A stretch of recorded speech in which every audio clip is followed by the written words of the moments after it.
Well, hello, ladies and gentlemen, boys and girls, children of all ages. Welcome to a stream, a Scrim stream, which, honestly, I haven't done one in quite a while. It's been a hell of a long time. How are you all doing? There is a 2-minute delay on this stream. Unfortunately, I wish there wasn't because, honestly, I just love to interact with all of you. But I'll do my best to answer questions, to talk, and, you know, hopefully in some way entertain you folks outside of the worst casting worldwide. Yes, I'm officially the worst caster worldwide. It's a self-proclaimed title, but I'm putting it on myself because why the hell not? Because I can. Anyway, my name is Imperium. Welcome to some scrims. Now, these are scrims of SIMURGA. I think it's SIMURGA. I think it's pronounced SIMURGA. PMPL / EMEA scrims. Now, not all of the teams are from PMPL EMEA. And honestly, I'll be straight up honest. I don't know if like all of the teams are gonna show up. It could be an absolute poop show. I really don't know. I hope that all the teams show up right now. As I speak, there's 45 players in the room, so it's a positive. It's a positive. But you can never be too sure. Now, the list of teams that we do have, as far as I know, I have a graphic of this. I do indeed. Let's take you through the list of teams. As far as I know, the Noisy Boys aren't playing, which is a little bit of a F in the chat. But we have Conqueror EU, we've UDR Killers. See, so far, I don't see any of the Conqueror's players in the lobby. So I don't know if they're going to show up. They might not. UDR Killers, Elites United Team, Lakonostra MVP, Team Onyx, Getso Esports, Arcred, Gamelord, the Noisy Boys, QLASH EU, Black Sparks, Deus Gaming, Pax Deorum, Rice Gang, KDV Esports, Mason Esports, Real Tiger 9, and Team Enigma. Again, I just don't know who's gonna show up. That's the way it can be sometimes. I always, you know, not gonna lie, it's you know, it can be frustrating if you're streaming and hosting scrims and teams say yes and then they don't show up. But so far, it seems like we have quite a good few of the teams. Onyx are in here. 3 out of the 4 QLASH are in here. Oh, Chills is playing for Deus. Okay, Rice Gang all are here. Mason all are here. KDV all are here. I'm aware. Trovka. So look, you know what? There's a positive there. There's a positive. So let's have a look. You know, Sneak is in the chat. Hello to you, Sneak. Hope you're doing well, my friend. Hello, MD Iman Jan. Much love to you and all of A1 Esports. Ali spamming the QX. I presume you're sporting Conqueror, which so far are not in the room. Sorry about that. Yeah. Hope you're all doing well. Look, you know what? I also don't know how the spectating is going to be because, as far as I know, the spectating mode is kind of crap since last update. So I don't know how good it's going to be. I am rocking the spectating on a lovely iPad Air 2021.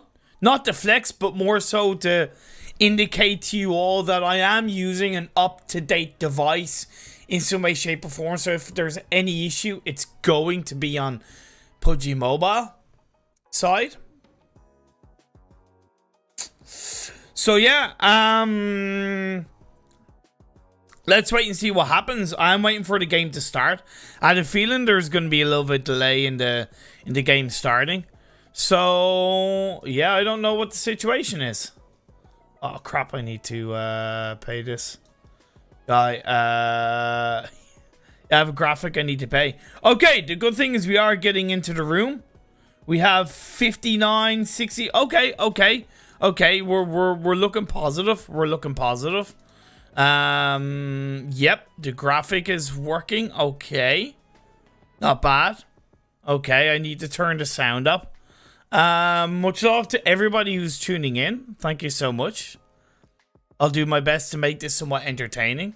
About 30 seconds until we get into this game. I'm going to turn the music down now. And turn the game volume up.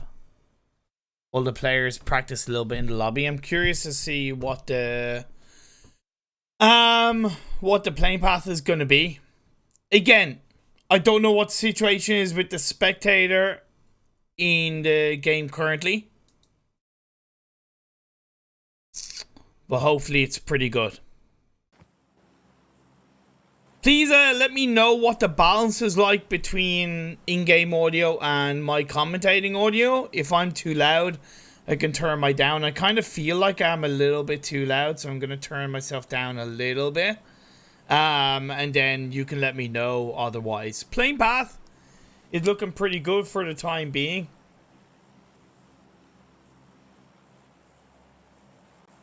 Going from the north down to the south, cannot argue with that one. Deus starting to make a move. It seems like is that Marty from former Conqueror playing for the side of Deus? Interesting. I don't know if that is the same Marty. I think it is. We also have another team dropping with them. That is the one and only Elites United team. Some of the team tags I might not be super familiar with, so it might take me a little bit of time to remember the team name, so to speak. So apologies about that. Plus, if not all of them have the team tag, it can be a little bit confusing. Pax Deorum going to be dropping down in Yasnaya along with the side of Gamelord. Robs, Navarlino, Akashi, and Spicy. As far as I know, Lenu left the team. Oh, yeah! Oh my god, you cannot go into wide mode. You cannot go into wide mode.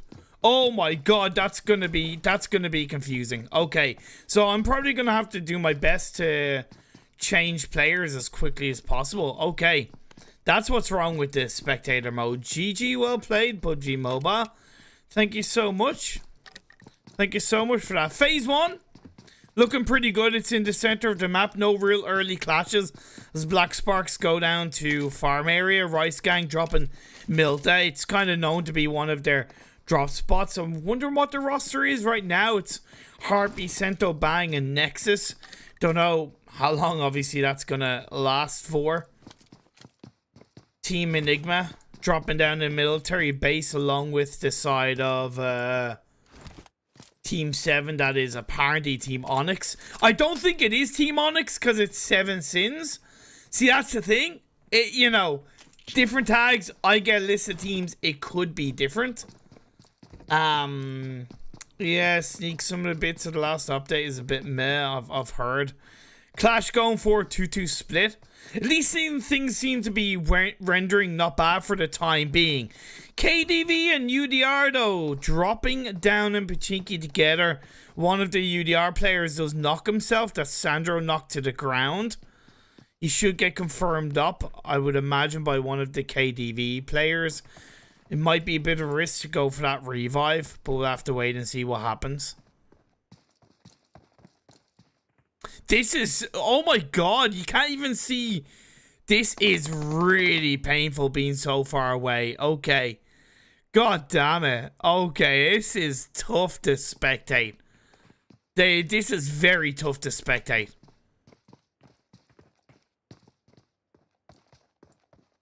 Right now I'm looking in the perspective of Seb. He has an idea of one of the KDV players outside his building. Jasenia does have to be careful. Shots being fired. Jasenia finds Nano. Nano, why weren't you aware of those footsteps? Pre-fire shots. Gets a second knock. That leaves Pocus left on his own. Now Pocus going to be swinging around.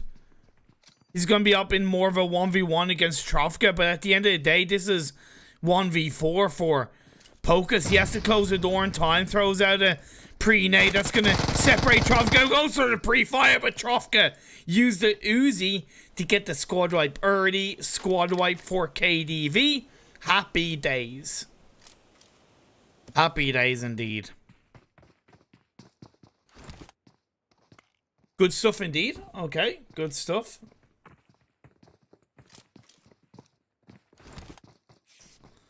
Okay, interesting. Interesting. Clash now getting a bit of an early knocking kill on one of the Mason Esports players on their rotation away from that shelter prison split drop. A little bit surprised that more teams aren't rotating north as Clash look to actually, if anything, head more towards the southeastern side of the phase 1 circle. We also see team 11. That is it's not the Noisy Boys. Okay, let me try and get an updated list of teams.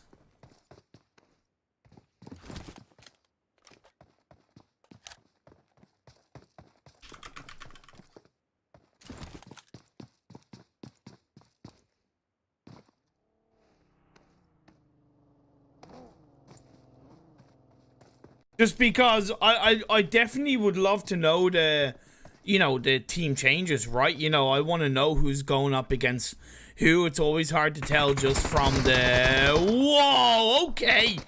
Clash with a double knock and a kill on the Rice Gang. Rice Gang's disengagement away from Milta has been absolutely blundered. Like I said, Clash were kind of going a little bit closer towards the southeastern edge of the circle. For the time being, they're safe, but they're in the open on the hill. The Rice Gang players are firing back. Bang, you can see. Putting shots in the distance out in the open himself. So Sento and Bang just going to have to retreat a little bit and play on the outside of the circle. If I was Clash, I would just look to disengage and go towards the central area of the circle. We now see this fight between the side of Deus Gaming and Getso. Getso Destroyer gets a first knock on the Chills. A little bit of a feels bad man. I don't know why Chills is there in his own. That position from Deus is extremely stretched. You know, too much of a separation, and now we do see Chills' teammates going for a rotation, but Getso's already there across the way, ready to return more fire. I would recommend just leave Chills to go on his own and disengage away and reposition as a trio, because look at that spread from Deus even more heavily. It's just not worth losing another player. They're better off now disengaging. Moving down, a little bit similar to what I noted about Clash, to be fair. Yes, I am streaming from iPad, Ragu, because it is a good quality iPad and it's a big size screen. As Phase 1 does incorporate the river, it is important for teams to kind of have the exit strategy for Phase 2. It's still only going to be Phase 2, so it shouldn't be too much of an issue. 14 teams, 54 players left in the lobby, but hanging around closer to kind of the central edge of the circle is a pretty valuable way to start.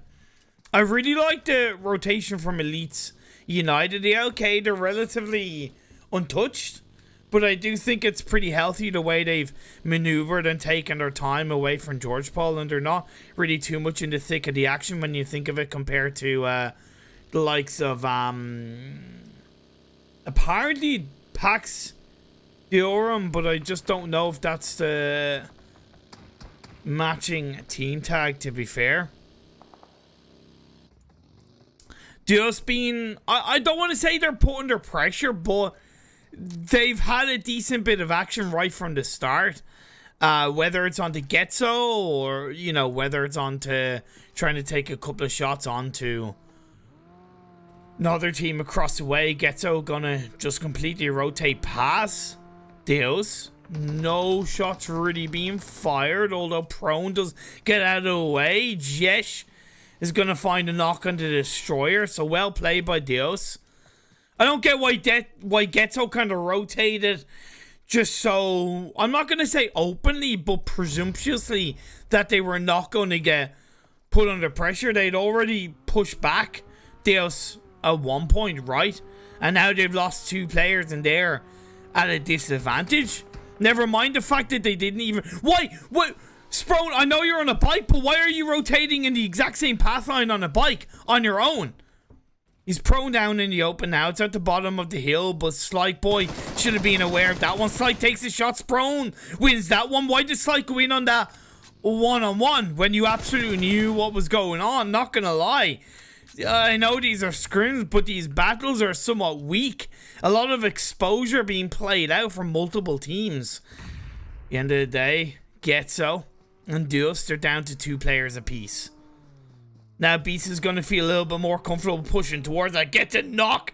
What the hell? Beast just runs over. So, baby. Jesh. Absolutely annihilating. That leaves Marley left on his own.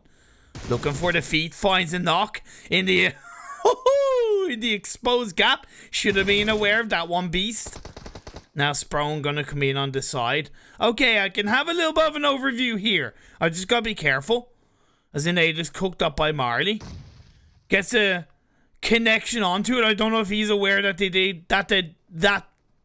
did connect. He might feel confident. Gonna be low on health with the pre-fire. Marley gets a squad wipe. He's on his own. Last player standing, but still a squad wipe nonetheless. Phase 2 popped up. It shifted north.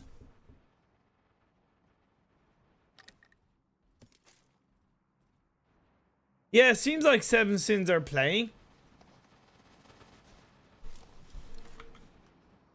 I'm trying to get an updated team list, but so far no good. Move on to the fight that's going on between team number 6, which is apparently Lakonostra, but it's not really. I just don't know what's going on. Arcred has a player knocked down. Dennis and Sly gonna be on there. Nice shots on to the players of EUA, which is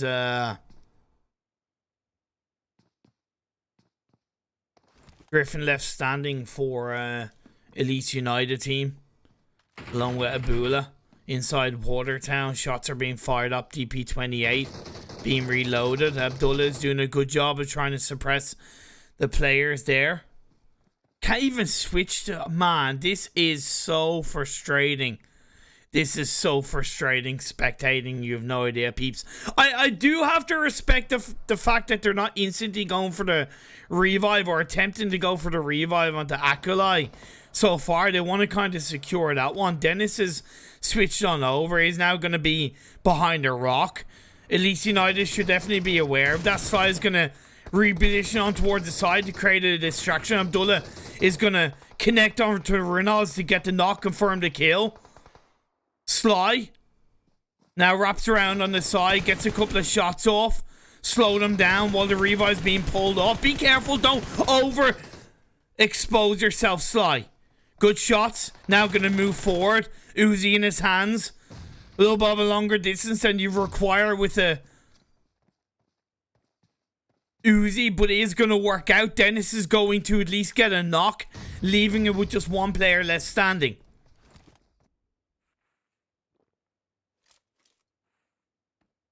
Abdullah is bleeding out. That leaves with just 1 player left standing from the side of Elite United. That is Griffin. Inside a slow moving area that is Watertown. Phase 2 blue zone is closing in around the halfway mark.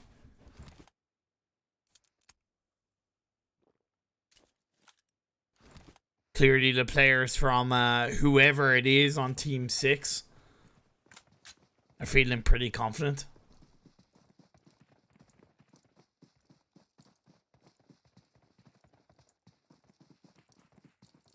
Gamelord on the northern side of the river looking pretty healthy, just down the south of shooting range. Onyx and KDV are clashing in their own right outside the school.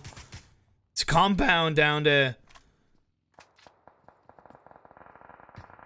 Hill of Pachinki. Shadow went on to Master. Nice play by QLASH. QLASH is going to join in on that one to put even more pressure on the Onyx. That just leaves Lasterfast standing. Actually, no, it doesn't leave Lasterfast standing. Hellcat is around that, and I think Hellcat is going to get the revive on the Master. So Lasterfast needs to be careful not to overexpose himself, but definitely utilize the M249 that he has in his hands to slow down and basically stop KDV from pushing forward. KDV do have to be aware that there is a certain clash slide behind them. Phase 3 pops up, shifts up the north. Still, Rozhok is in play along with the southern side of the river. No confirmation on which side it's going to end up on. Definitely a phase 4 shift down south would put a bit of a spanner in the works, so that kind of edge west and edge eastern side of this circle could prove to be pretty effective for you, and that's where Seven Sins are maybe looking to capitalize on that. But not before the shots are being fired by the side of team number 6, made up of Dennis Sly and Akalai. Considering they were fighting in Watertown, that reposition from them was very valuable. Gotta give them credit for that.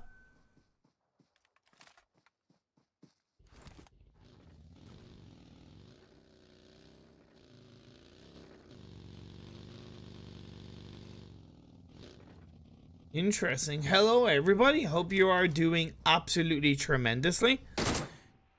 Push comes in for Griffin. Could still be a little bit of a distraction if he makes it out of the circle, but KDV QLASH decided to disengage and play towards the northern hill of Rozhok, which absolutely makes sense. One fantastic addition to the new patch was windows on buildings, because not only do they, of course, somewhat, you know, cause a bit of a difference in the vision, but breaking those windows will expose your position as Master is exposed by just Sanhok of KDV.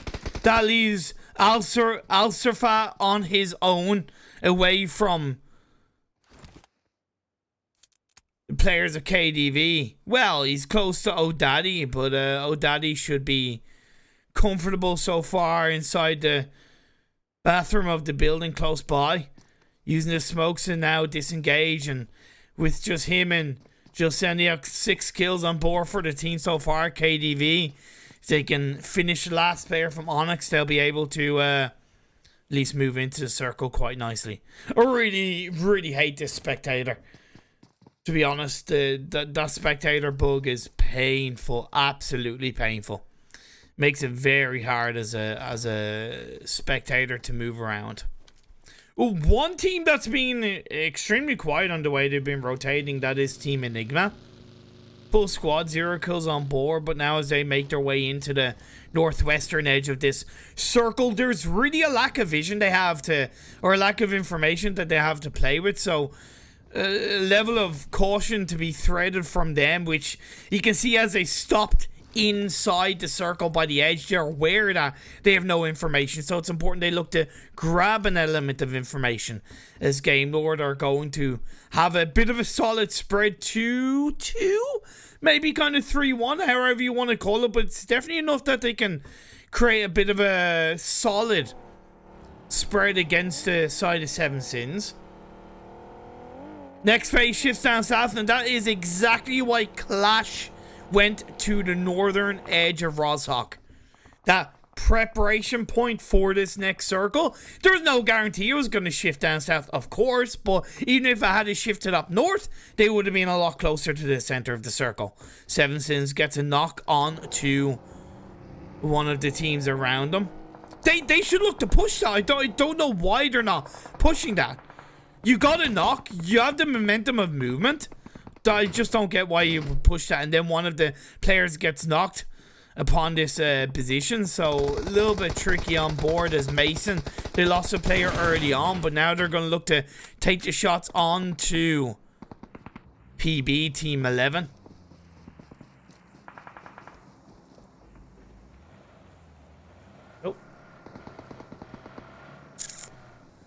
Oh. No updated list of teams. Team Solar A1, which is better in your perspective? I have no opinion on who is realistically better, to be honest.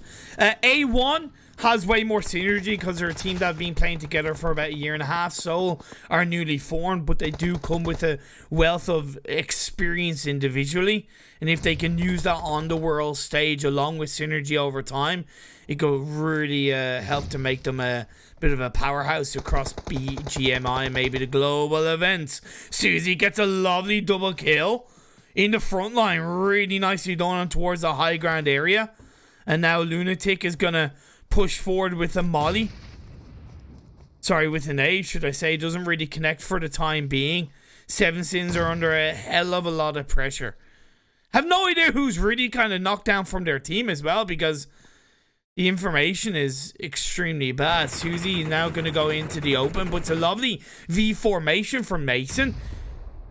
Again, continuing to put those nades out in that area to suppress Mason quite nicely. Susie does find a knock on the Xenius, and then another one by Lunatic onto Nazor. This teamwork is so well by Mason.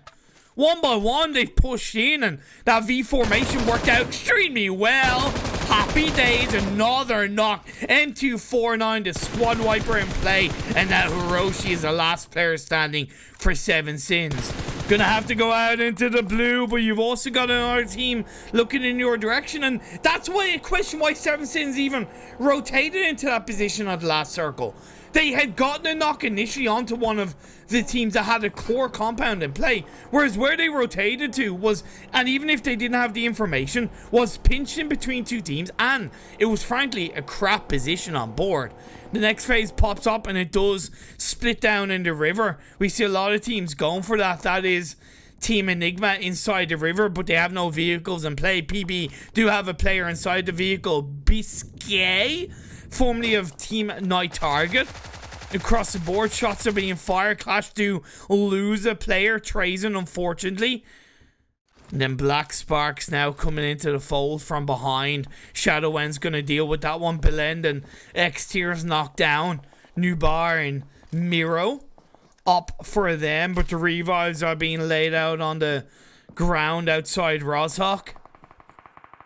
They'll have to try again to push forward. You can see in the kill feed, Susie is making that M249 work in his favor, getting a double knock on board now as the shots are being fired up. Now going to continue to put the pressure on them.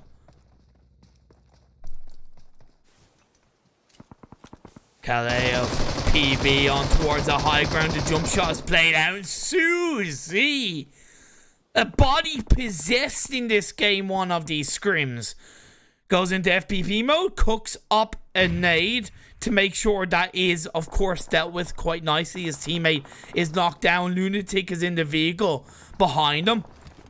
We see a couple of stats coming through on that spectator. So as much as I can criticize the spectator bugs, definitely got to recognize when I'm seeing a couple of improvements across the way.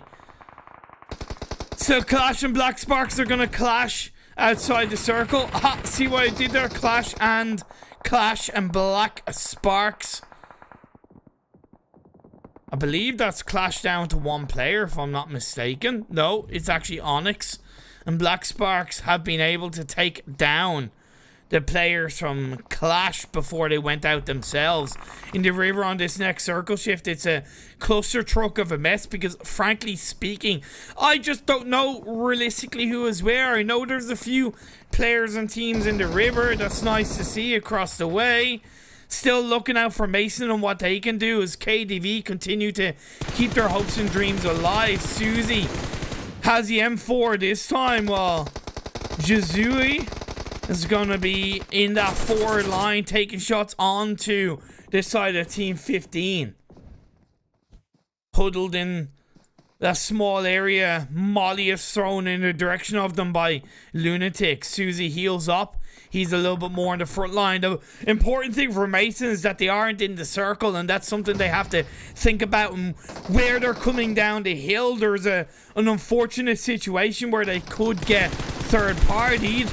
Lunatic gonna jump down the hill, takes a bit of damage. Susie finds a knock onto Rex. Rex is going to get confirmed up. Gamelord going to third party that one. Spicy and Marvelino is going to help get the squad wipe job done. Happy days keeps Mason alive with their 9 kills. Susie's going to go down. Lunatic goes down. Jazio goes down. And Gamelord clean it up. Coming into the later stages of the game, 6 teams left, 11 players on board. You see Gamelord holding strong with a trio. KDV, 8 kills so far, have 2 players left standing. There are a few players inside the water, and the mermaid comes up from the ashes of death to get the knock. Well played, Akulea. Sly in the water as well, gonna utilize that one, but in the end he's gonna have to move out because the circle has gone in the direction of Gamelord on the northern side of the river. This is a very tricky finish.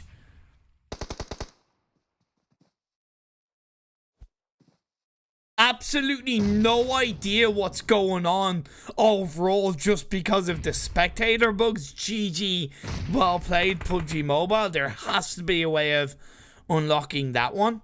I might have a bit of a quick look at the start of this next game, but Robs finds Daddy, and that's gonna leave it up with 5 teams left standing. Onyx, the last player, is gonna be able to get a cheeky kill as well before Marvelino picks up another kill for himself. 13 for Gamelord. As we're down to our final 3 teams, 6 players. Slides in the water. He's gonna look to get sparred out by Narvelino. He doesn't care about the blue zone, but he knows that he has the advantage with the first aids that he has on board. KDV holding on strong as a duo, but the blue zone is going to get the better of him, and now we are just left with Sly. Sly has 5 first aids, can't heal up in time, and Gamelord are your chicken dinner winners for this game 1 of the day in Erangel. A little bit anticlimactic, I would argue, just because of the whole river and people stuck. Again, the spectator mode, I hate to harp on about it, but it is painful to deal with. But you can see Gamelord with those kills. 4 for Narvelino, 4 for Robs, 3 for Catching, 2 for Spicy. Second place getting 3 kills, KDV in third. Getting 8 kills, Onyx in 4th with 4 kills. 5th you have TEP, you have PB in 6th with 0 kills. Mason in 7th with 7, 8, 9 kills. Way Up, I'm just going to call them Way Up in 8th with 0 kills. Black Sparks in 9th with 2 kills. Clash in 10th with 8 kills. Unfortunately getting taken out by Black Sparks, and I love their proactivity in the early game, but maybe they were a tiny bit tunnel vision towards the end and they allowed Black Sparks to come in behind them. Curious how it went in their eyes, so to speak. 7 Sins in 11th with 0 kills. EUA, which is Elite United team, in 12th with 1 kill. Yeah, Deus in 13th with 4 kills. Getso in 14th with 3 kills. Rice Gang in 15th with 0 kills. And UDR Killers in 16th with 0 kills. You also apparently have some stats to deal with, even though it's in Chinese. I think Sanhok was the kill leader of that game, getting 6 kills. I think 2 assists and 1400 damage, as well as Clash Azer getting 1200 damage, and I don't quite know what the other stats mean. So nice stuff. Good start of the day. Good start to the games. The spectator mode is giving me a gigantic aneurysm, to be honest. Nothing I can really do about it though. Just have to try and deal with it as best I can. Let's get some music on. So yeah, good game. Real solid game indeed. Coming out with Clash in first place.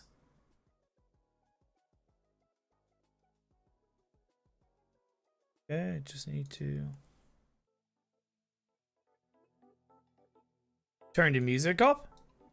Then I'll at least be able to know when the game starts. We're heading on to Sanhok for game number 2, by the way, boys and girls. Just to give you an idea of what's going down. You're going to be Sanhok for game number 2 of 4. 4 games indeed. Thank you so much, people, for tuning in. Not too many viewers, but honestly, I don't mind. It's been a hell of a long time since I've streamed. And hey, thank you, people, for tuning in. Really appreciate it. Sly, good job, my friend. Good job, my friend, indeed. So we are going to be getting into game 2 soon enough. I'm going to go for a bit of a quick break so I can rest my little voice on board. And, yeah, let's see what happens. Oh, my God.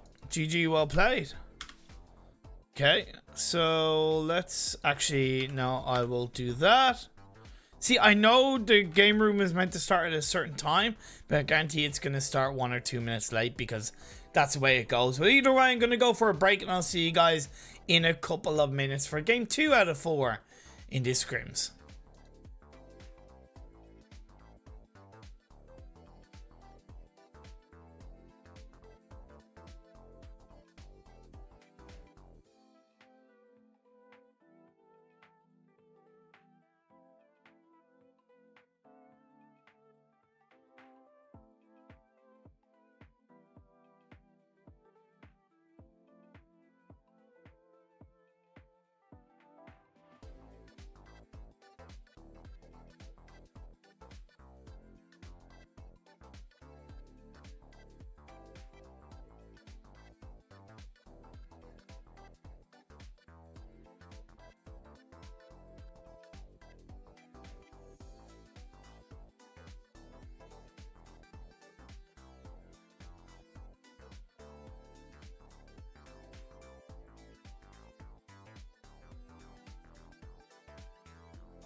GG's.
What's up, peeps? How you all doing? Welcome to game number 2 of the SIMURGA EMEA / PMPL Scrims. Still waiting for an updated list of teams, but we do have players joining the lobby for this game to head over to the madness that is Sanhok. Yes, indeed, I am. Well, see, back with his coffee. The coffee never left me. Let's be fair. The coffee never left me. Now, I am gonna take a second to flex. The reason why, because I got some epic PUBG Mobile trading cards, and I wanna flex. I wanna flex. So you're gonna see my flex because I can. Just because I can. Now, there's not too many of them, and I was very lucky to get 2. But I have 2 signature cards for you to show you. I have a signature Abeli from Zeus, mint 23 as well, and I also have my boy Tixie, which is a better mint, number 13. So it's absolutely amazing to have these, not gonna lie. I've also got some other cool cards as well. I have like slips ordered, and I want to like basically have a really cool presentable thing to flex, because I'm proud of the collection of cards I have, to be fair. It's really cool. Like, it's amazing to have the players kind of immortalized like this, and I think it's really kick-ass, to be perfectly honest. So I just wanted to flex that, to be fair. So we are going to be getting into this game too very soon. I think that was enough of a flex, to be fair. So let's turn this music down. And let's get this show on the road. Oh, whoa, okay. Okay, wait, 2 seconds. Okay, so the game just crashed. GG, well played. And also, and then also, for some reason, just wait 2 seconds. I'll look to get this sorted ASAP, because I've also had this issue where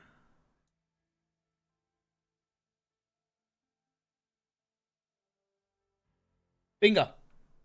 Okay, so I'm entering the match again because I don't know what happened, to be fair, but either way, we are going to be getting into the game. Bingo. Okay, cool.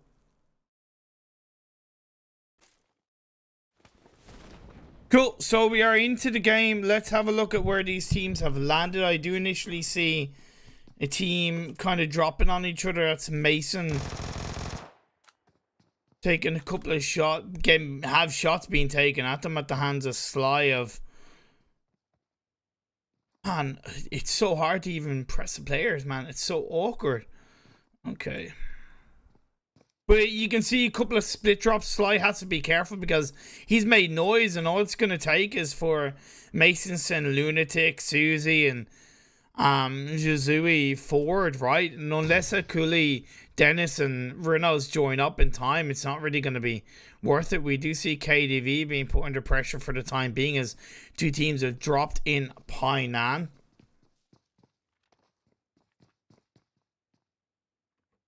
So I have this window of limitation in terms of size and where I can see. Cross on the outside, inside. We see Kazakh going for the revive. That's going to work out. But Trofta is under a decent bit of pressure, down to half health.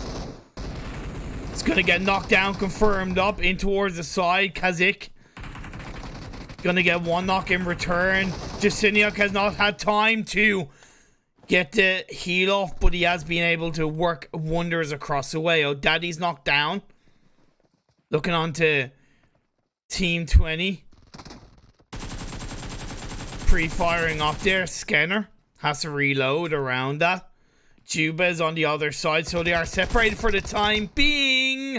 And that was really poor by Scanner, to be perfectly honest. And that is going to be squad by KDV come out on top of that one. Only one player gone down and they win the team fight. Good stuff from KDV, to be fair, and Pina. Team Enigma taken out of the lobby early on. We now also see Deus in Camp Alpha. Gonna end up, I believe, winning this fight, if I'm not mistaken.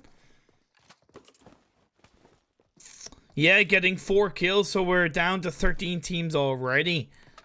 Wow, okay, and let's have a look as Mason are now really heavily putting pressure, or having pressure being put on them, as Susie and Fury is knocked down.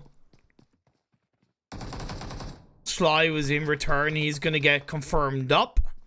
Lunatic, it got a little bit greedy, but it works out for the time being.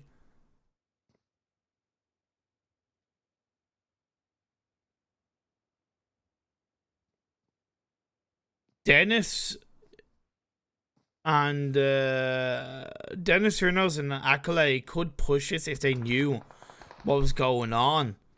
But as he tries to heal up, Dennis is knocked down once again. He has a full med kit, but look at his vest and helmet. Absolutely nothing that he can really utilize to his advantage. Accolade, lovely shots on the Susie to confirm that kill, as far as I know.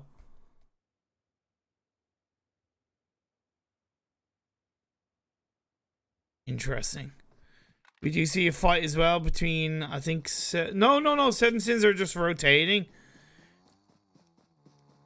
Thought there's another fight happening as well between PB and Team Onyx. PB with 2 kills so far. Looking in the direction of Team Onyx to finish the job on them. 9 and Lasserfa, just the last 2 players up for there. So looking at this phase 1 circle as well, that I haven't really commentated on too much.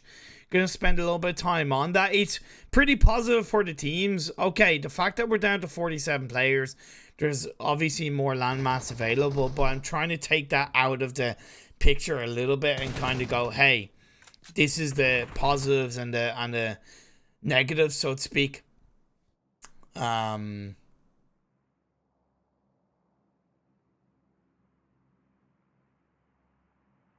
Getso have a really good position inside this circle. The reason why it's very positive is because it kind of takes away a factor of the Southwest Island. There is still that kind of Northwest Island and mainland division, and that could come into factor on phase 2, but for phase 1 there's a lot of that kind of mainland priority that can be utilized for a good few of these teams. Once again, Fury and Lunatic knocked down. So just Jose left up. Don't know how to say his name, but I'm going to call him Jose. Going for the revive. He does hear the footsteps of Akla. He's going for a revive onto Dennis himself. Both these teams are broken, beat, and scarred.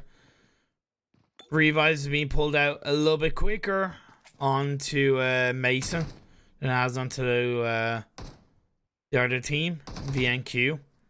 Nice molly to just to disperse and slow down Mason a little bit. Hold him back, suppress him, allows Dennis to attempt to try and revive, but I don't know how many meds he has. He has absolutely nothing to play with. Absolutely nothing. Don't know why Acolyte didn't drop the bandages, but as Acolyte does go in on the side of the building, he went out on towards the outskirts just a little bit too heavily, and now Dennis has nothing to play for. No health. Just a pocket full of dreams as he closes the door to that building. Fury at least going to get the revive onto Lunatic just to confirm and secure this win, and Dennis gets found out. Shuzzy finishes that one up, and that's going to be Mason holding up as a 3-man team as we come into phase 1 closing in. Hello, Drogens Loha. How are you, my friend?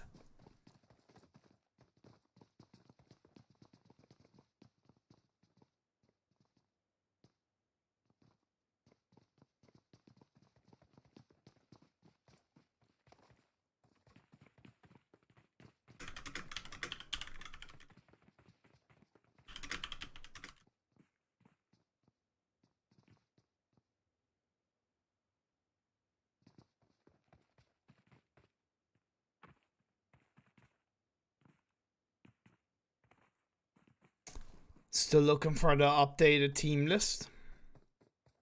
Seven Sins rotating on towards the eastern side of the map as they send all their players forward in multiple vehicles. Again, I'm not a fan of vehicle use in Sanhok. I may be getting in this kind of situation because the teams are looking at this going, why is there so many teams left standing? Or, sorry, why is there such a lack of players left standing? And they're going to really take this for granted. But they still got to tread with caution because those vehicles make noise. A little bit similar with Rice Gang. They've definitely alerted the attention of KDV a little bit more heavily. Plus Mason as well. So I don't know what that is or was. Oh, I think it's there to try and give him a couple of extra bandages. I don't know. Yeah. Interesting. Thanks, AS at MD. Much love to you and all of A1. Let's keep an eye on how things are going across that south northwestern island, should I say, as Deus are taking their time to rotate even into the edge of this circle. To be fair, Kalaji, I'm aware of that name, but I forget exactly where he came from. But shots are being fired onto the side of Team 11 by Deus. That's PD, I think, if I'm not mistaken. Yeah, PB should I say. Calais trying to revive or heal up in time. He's a little bit pinched on his own, and Nay goes flying out in his direction but will not connect in the way that it should or the way they wanted to. But Kalaji using that rock to grab that high ground vantage point. He's knocked down in return. Nice by Zodox. But now the cavalry is going to arrive across the way. Zodox gets another knock. Zodox! Did he get a third? Either way, he's going to be on board. Yes, that is going to be PB joining in. And Deus have been wiped out. Oh my god, what looks so good for Deus has gone horribly wrong. Because PB, Zodox, did a wonderful job of getting a double knock. Presumptuous engagement by Deus. And it goes against him. His face who popped up and is centralized across his mainland. Deus not looking too good. There's frustrations going on for them as a team. I know they're newly formed overall. Chills has a wealth of experience. Participated in the Arabic PMPL, as did Marty for Godsend. But then in the MEA Championship under Conqueror, it seems like he didn't really play too many games, and maybe his confidence is knocked despite forming this new team with Chills. They're going to have to spend a bit of time building up their synergy, to be fair. Don't get too under pressure, though. Again, these are scrims. So it's a time to make the mistakes. And hello, Rios, how are you doing? What did you miss? You missed some terrible casting. That is what you missed. Getso going to be on the northern side of Paradise Resort. Very big spread by Getso out in the open. I would definitely prefer a little bit of a tighter 2-2 split. Like Sexy could easily get knocked down. I know he's in the sniper tower, but because he's on his own, I like where they're looking. I would argue you kind of got to focus on one direction more so than both directions. Like, I don't think Beast needs to be there. I think Beast is much better off going to where Ultra is, and Ultra then kind of goes closer to Destroyer. Because Destroyer is in a great position. He has a lot of angles covered. you get sightlines on one of the Seven Sins players. So now that they know that Seven Sins are there, I definitely think they should look to kind of focus their attentions around this team fight. And it seems like that's been the case. Beast has joined up closer to Destroyer Ultra, joined up closer to Sexy. So at least that awareness, the reaction, knowing that a team is around them, I think is very valuable.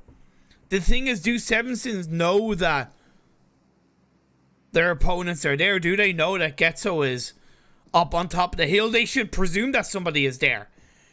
Xenius is looking to grab that information. Hiroshi, formerly of Conqueror / Godsent.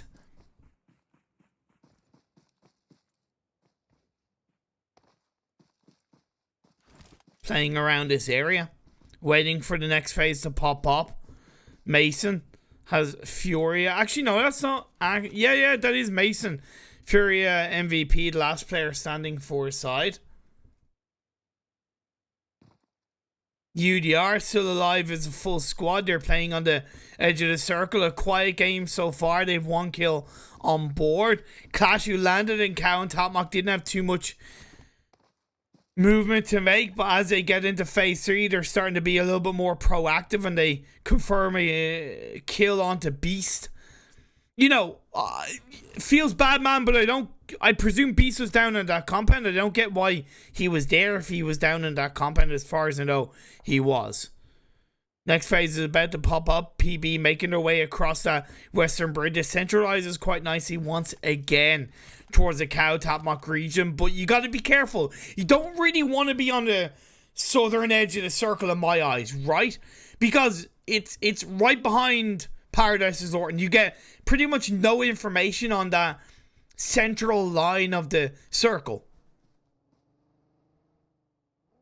So you either commit to the center, to the west or east side, or to the north, to me, on this rotation. I'm looking at UDR, I'm looking at kind of KDV. While KDV scratched their way through these buildings looking for a little bit of extra loot. See, Kazakh has 8 first aids on board. Could be pulled out for a heal strat in due time. Daddy has 7. I like the fact that they're sweeping these buildings together. Obviously, going to make it harder for the last player, Mason, to get any kind of pick off. You've always got to expect the unexpected in Sanhok in this kind of situation. Last player, though, for Mason, not found out. Furia is... Oh my god, he was on the door of that building and they didn't see him. Beautiful hiding spot from Furia. Gotta give him credit where credit is due for that one. And KDV walk right past him. It's nothing against KDV. Like, if you look inside the buildings, what can you expect? Ah, okay, so PB is Pugnator, Big Ass EU, X FTY, top 2 ESL, what you casted right now. Okay, I'll have a look. Okay, so that is... Ah, okay. That's where Biscay got the 1v4, I believe, on a team during the ESL. Interesting. Interesting.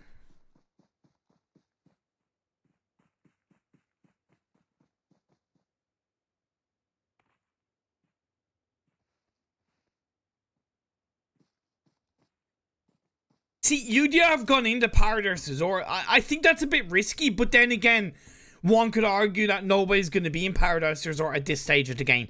So, going through Paradise Resort makes sense, because at least when you exit that, you'll be in the center of the circle. The thing is, you don't really get that much information until you exit, and then it could be too little too late. So they will still have to thread with caution. I don't want them to be inside UDR, be inside Paradise Resort as the next circle shifts. It might work out because there's only 31 players, but again, I'm always trying to think if there's a full lobby and how they might play when there's a full lobby, and maybe I shouldn't be thinking like that, right? Because adapting to how many players are left in the lobby is a factor when it comes to competitive, because not every game is going to have so many players left coming into phase 3, phase 4, phase 5. But as the next circle shifts up, we see Clash have a very, very big spread between Cow and Tapmock and the kind of open high ground around that area. PB have rotated into Tapmock, which I get for a team that's rotated generally quite late into the circle and does have a lack of information. Going into Tapmock as a full squad makes sense, because even if there was a team there, yeah, okay, you're going to have that clean 4v4 fight, but if there was an anchor player around that area, you know, they'd be that kind of 4v1, if that makes sense. Seven Sins shifting on their rotation to the northeastern edge of the circle. A couple of the Clash players could catch him out as Hiroshi is driving in. Again, so much noise being made with that Roadster. You gotta ask, what's the benefit? You're basically making yourself a free target. Clash. Azer has a trigger discipline now, takes his shots off. Doesn't quite get the knock, but certainly does a hell of a lot of damage. Onto Hiroshi. That's a prone down. The good thing is that, okay, he was the anchor player on his own. Now, if he gets caught out, that is still kind of, you know, information that the rest of the team can play with, to be fair. So, I'm okay with that kind of Roadster drive making noise from Hiroshi if he's going to be that flank player or that, you know, player on his own to get third party information, so to speak. I would recommend Hiroshi blows that vehicle up, though. Nice disengagement coming out from the side of Team 15. Way up. As they take shots onto UDR Killers. Okay. GG, well played. iPad just crashed once again.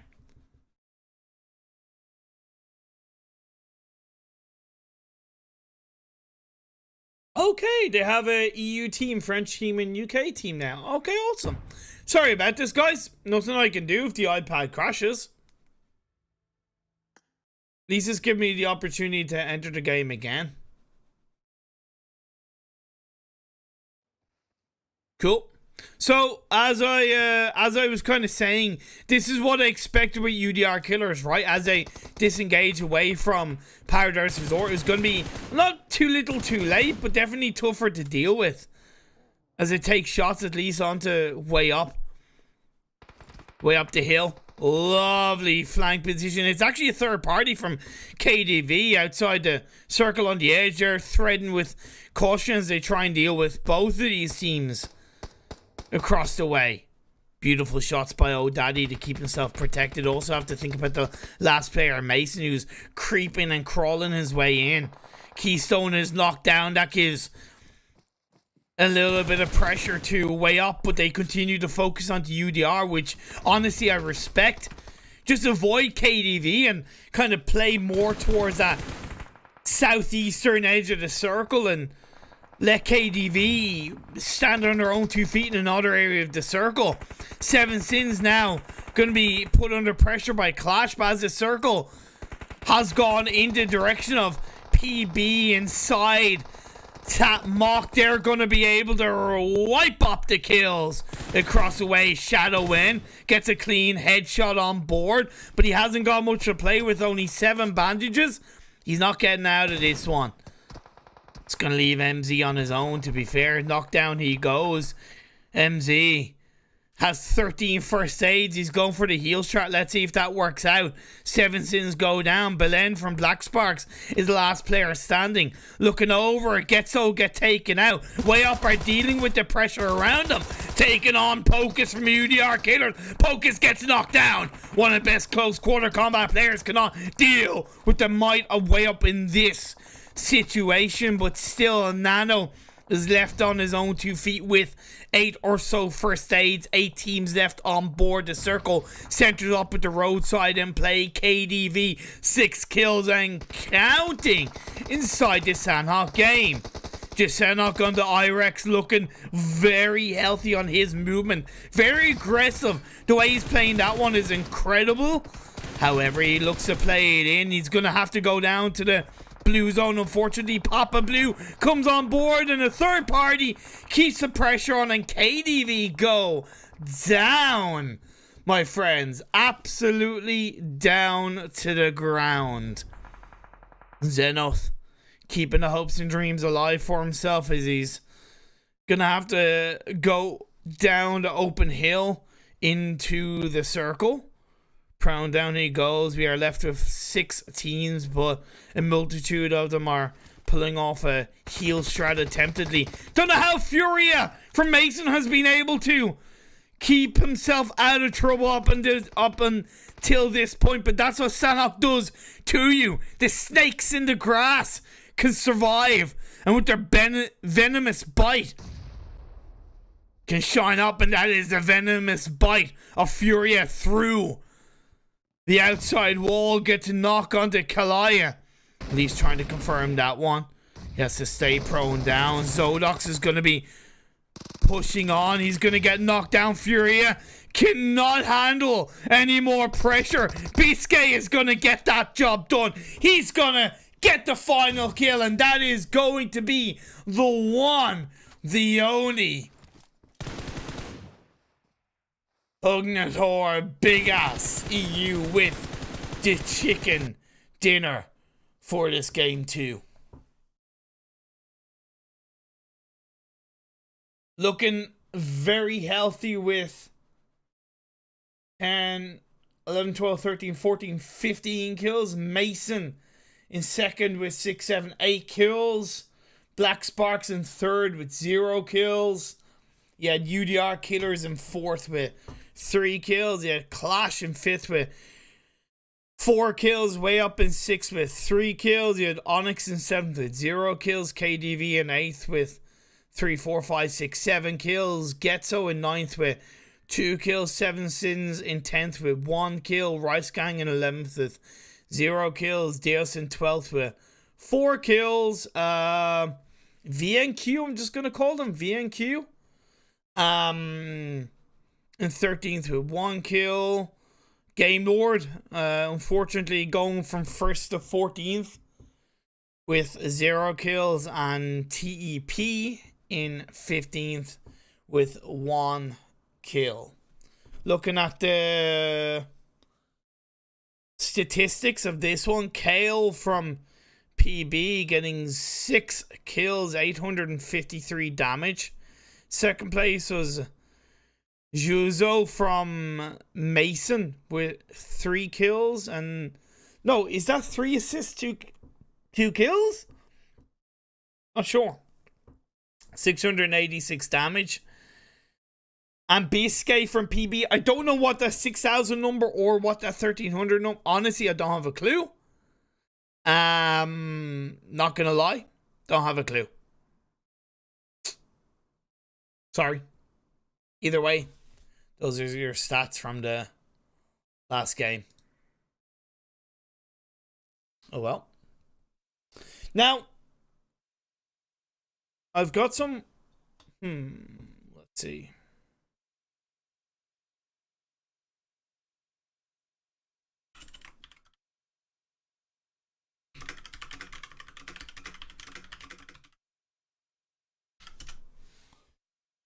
Okay, so we're 2 games down, 2 more to go. Turn the music on. Sanhok was not as crazy as I thought. We obviously saw a lot more kind of early game action than I thought, to be fair. But honestly, cannot argue with what we did see. Some good team fights. Cannot complain. Happy days. You're gonna obviously have 2 more games. We're heading over to Miramar for game number 3, which hopefully will have kind of more teams left in the late game, especially considering you know how big the map is. I don't want to be down to 20-30 players coming into phase 6, so to speak. yeah, obviously don't know what's gonna happen, and then we're gonna end the day on another Erangel. So 2 more games to go. I do have the room code information, so I'm able to at least put a timer up to know when I'm gonna be back on your beautiful screens. This music is pretty banging, to be fair.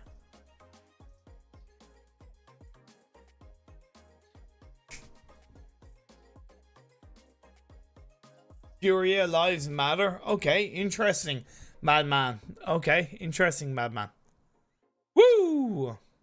Okay. Oh, okay, so it seems like there is a rune code error situation. Just waiting for the updated room information so I know when we're gonna go live. I have an idea, to be fair, I have an idea. But,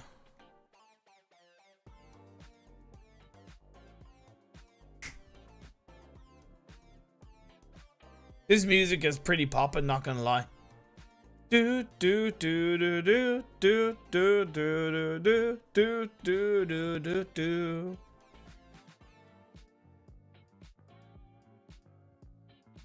Okay, so on a break we go. Rias, I'm not handsome. I don't know what you're talking about.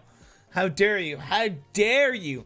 But just for you, to be fair, you only think I'm handsome for my eyes. Just admit it. Just for you.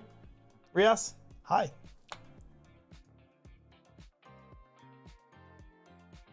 Look at the bags underneath my eyes.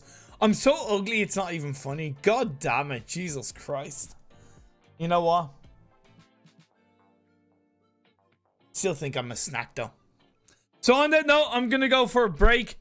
Ladies and gentlemen, boys and girls, but I will be back on your screens in all of about 5 minutes for game number 3 of the day. Have fun.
And we are back.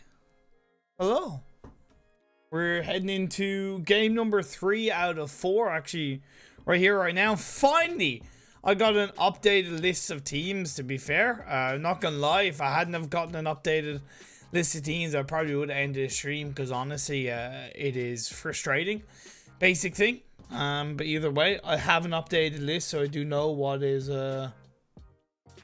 going on. And apparently, yeah, so good stuff from the side of, and again, struggle to say their name, I apologize, but at least I have it written down. Let's have it written down if I can see it. Pugnator, big ass. Pugnator, big ass. They won the last game quite nicely. Very, very good game from them in the end. Sweeping in from the Northwest Island, they got a squad up onto Deus Gaming. And then from there, it was all systems go. But we're heading into game number 3, which is on Miramar. So let's switch over to the app feed, turn the music off, and let's get into it.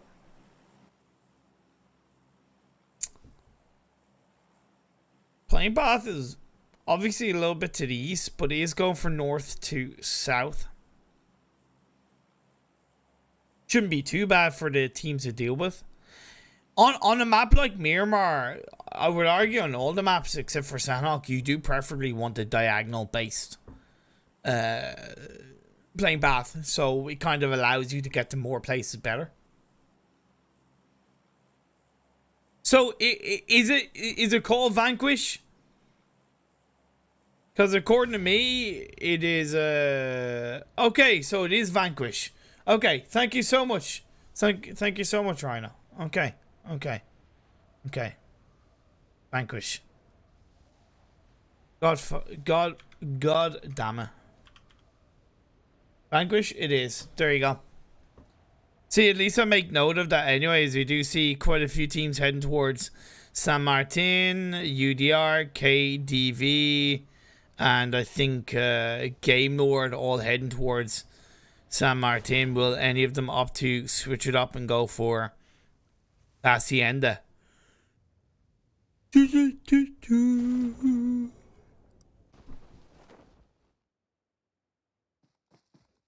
What? No. Team 20 TEP? Huh? Okay. I have no idea what's going on, but Mason dropping in Impala with the side of way up. There you go. Early game action starting with this one. I have absolutely no idea what's going on, because the spectator mode gives me nothing in the wide view. Like, literally, like, what the hell is that? I swear to God, this game is giving me an aneurysm. Of course, Keystone does have an idea through the window that one of the players from Mason is around that area. Fury is definitely pinched.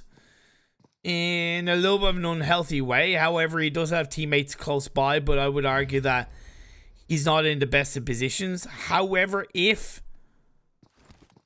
the side of way up are not focused on him, he could become a bit of a juicy third party. Not third party, but flank for a side. While we're waiting for this battle to break out, this phase 1 circle is to the west. Pretty much the best way of putting it. UDR Killers are going to avoid San Martin and go to their normal drop spot of Monte Nuevo. So it's going to leave a battle between KDV and Gamelord inside San Martin. Very little loot picked up by Sanhok of KDV for the time being.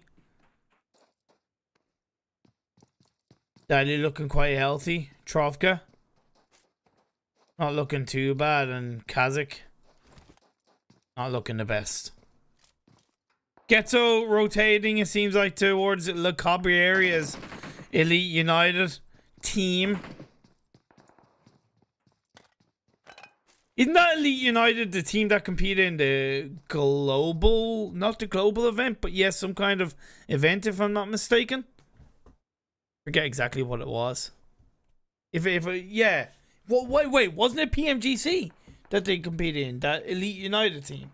Or at least a version of it? Or the team name? I forget, but there you go. Keystone gets knocked. It's a good start in that fight between Mason and Way Up. Mason getting a stranglehold to give themselves the body advantage. Hopefully they will look to push forward on that. I would recommend they do. They want to create a sweeping blanket, to be fair, across the way.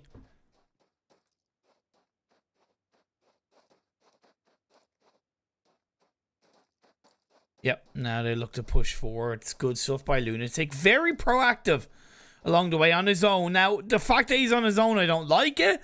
But the way he's moving is really, really strategically informative without really getting caught out. Blizzard hears his footsteps, so he knows he's in the next building. Lunatic going very deep on his own. Where's the rest of his team? No support for the time being, realistically. Yeah, okay, there is one of his teammates close by, but I don't argue that as enough, really. Susie is completely going around and I would argue wasting time. Remember, this phase 1 is on the western side of the map. So,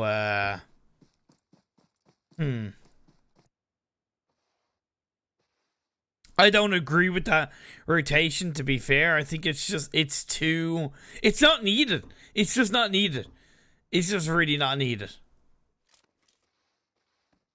Fortunately for Gamelord, it's not looking the best inside San Martin with Akashi taken out. Great shots by Sanhok. Rob's found him, but he's a little bit too late with those shots, and Sanhok got the pick off on him.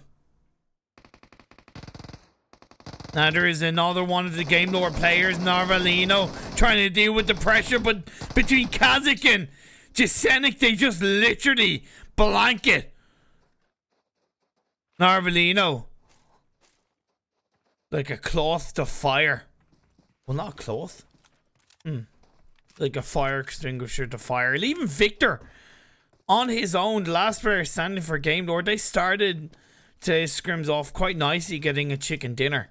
59 players, 16 teams left. Phase 1 is closing in. Vanquish rotating into the circle from the northeastern side. Rice Gang doing something similar, but so are Deus. So are the side of Clash. So it seems like they might come together early on in this game. Calamos has no idea what's going on. He's hoping to get away with that one. His vehicle is smoking. And Abs finds that one. A little bit of return fire at least. As Azer was able to grab a kill and get a 2-piece on board. Does give them, for the most part, the advantage because of that. And yeah, Abs and Chills left up. I don't get what Deus were doing so heavily separated on that rotation. I know it's only phase 1, but yeah. I wouldn't say back with casting customs or scrims, but I'm somewhat back Warzone. I technically never went away. We will go away from this game. Seems like the side of Clash are looking to go away from this fight or de-separate. Smoke being thrown up by Chills. That's a great positional smoke being chucked out by Chills. Protects Abs on the sideline while allowing them to heal up. Good shots being fired.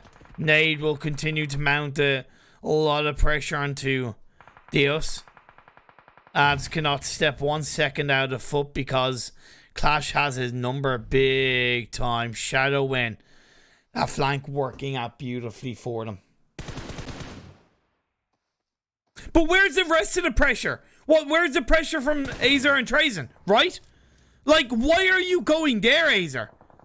Yeah, okay, Trazen, it's good stuff. But, you know, there's just no need to be so indirect. Just push in, right? You're wasting so much time on this phase 1 Clash. I get that maybe you're trying to test some communication elements, etc., etc., and in the end they come out on top. But I don't know. I just look at things in a certain way, and they might not be the right way, but I do look at things in a certain way, and I'm going, well, you know that you got 2 kills. Yeah, you lost a player, but you have that body advantage. You have them pinched down in that dip. You get 1 knock, just, you know, it's 3 players against 1. It's a no-brainer. Well, phase 1 Blue Zone is nearing its end, and Victor is hoping that he doesn't get spotted out. 7 Sins fighting up and looking to pick up a couple of kills. They grab 1 at least on a rotating Team 20, which is Eastern Stays, it seems. Is it Eastern Stays? Yeah, it is Eastern Stays. Well, apparently it's Eastern Stays. I don't freaking know. Just what the lists have been given.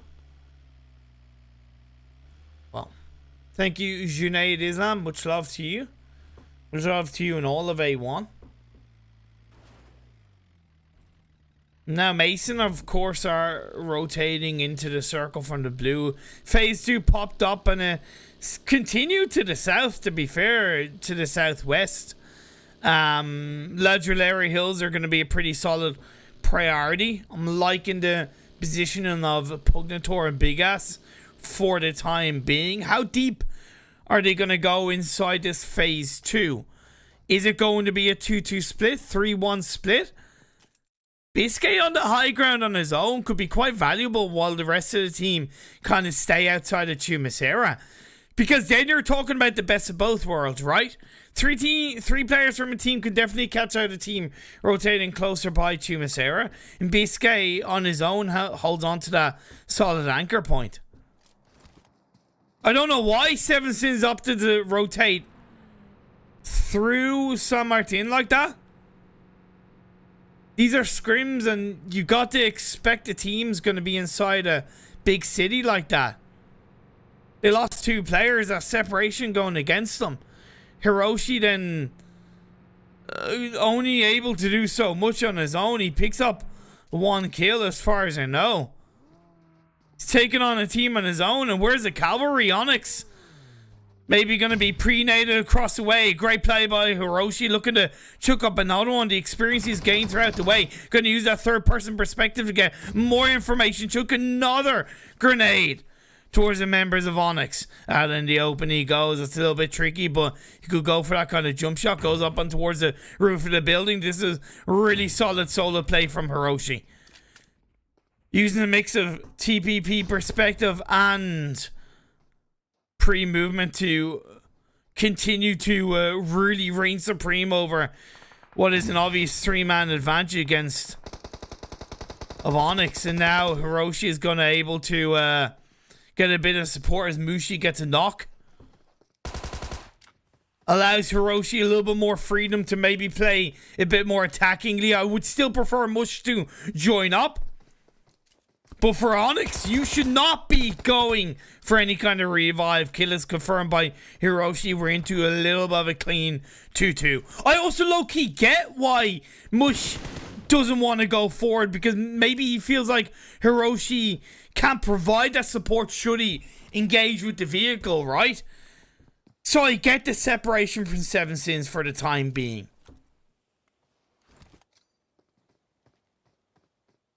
Another nade being chucked up by Hiroshi. He's going to go onto the pillar. It's a bit risky, of course, because it's going to expose him, but cooking up in the right way. It does go upstairs, but does not connect. Outside and around the building he goes. I was going to say, you're not actually going to get in the buggy, are you, buddy? Really? Really? No way! No way! That's what I was going to say. Shots are connected, but he goes inside the warehouse and wraps around. Hiroshi with the big balls play, but I like it, man. Completely disengages away from that one. Honestly, Onyx missed a good few opportunities across the way, but now as we pan back over to this fight between Black Sparks and Pugnator Big Ass. Nades are flying up as Kalel makes it into the long building. And towards the outside, Belen presumes everything and gets caught out for it. Giving the body advantage once again over to the players of Pugnator Big Ass EU. That team name is tricky, but I low-key love saying it. Breaks the window. Has to go in, and Nero really has nowhere to go, or Miro, should I say, really has nowhere to go towards the A-long. He can only hope. No, he's on his own because his teammate got taken out on the high ground hill, and with a beautiful nade from Nox, that's going to be kill number 4, going over to Pugnator Big Ass. Inside this game 3, happy days. Next circle has shifted and centralized with the guitar coastline out of the way, so it's pretty much all landmass availability for these remaining 11 teams, 33 players. Getso on a lovely high ground hill to the west of Monte Nuevo, giving them a lot of information. Got to check their surroundings to the north and even to the south, to be fair, but also don't get tunnel visioned.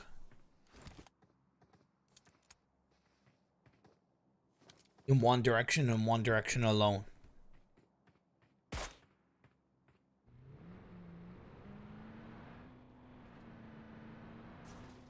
Vanquish might opt to go for a little bit more of a wider rotation across that western coastline, high ground hills.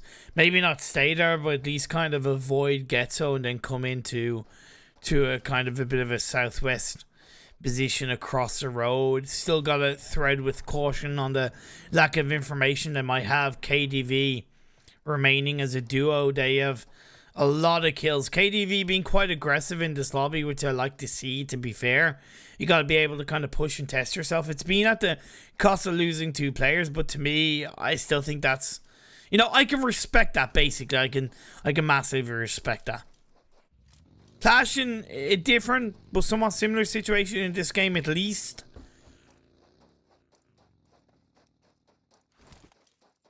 Callum was taken down earlier on, but the rest of the team were able to at least secure that squad wipe onto Deus. And now the side of Eastern stays.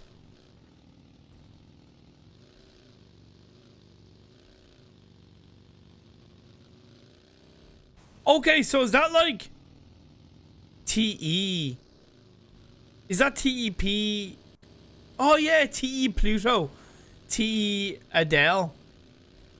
Ah, TE Jubax and T. Because the S is capital, because all the first letters of their name are capitalized, you kind of think they're the same. Oh my god, so TE, so easy. Okay. Okay, interesting. Okay, learn something new every day. My big brain go go pop. And yeah. Elite United team going to be looking good as the next circle is soon to pop up, which is going to be phase number 4. UDR Killers have a big 2-2 split. But I like that 2-2 split because you can see that Nano and his, his teammate Sebi are really utilizing that high ground in the center or more centralized position of the circle. And I think they're close by enough that they're going to be able to join up. And this anchor point for Sandro and Pocus to now move up the hill away from Monte Nuevo to join up with the rest of their team will be quite valuable for UDR's overall position inside this game number 3. It's a tricky, awkward split, to be fair, because you have the open fields on the northern side of the circle, a few compounds in play. It's going to shift the focus onto those few compounds. The circle going to be prioritized for Getso, but it's on the wrong side, I feel, of the field.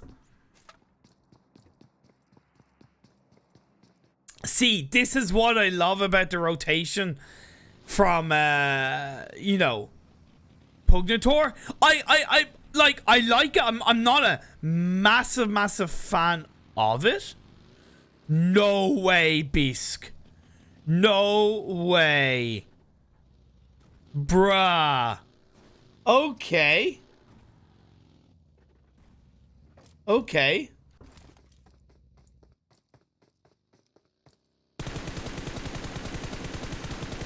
Gonna look to catch out Vanquish as Dennis nearly knocked down. There you go. Happy days. Now he's gonna look for another one.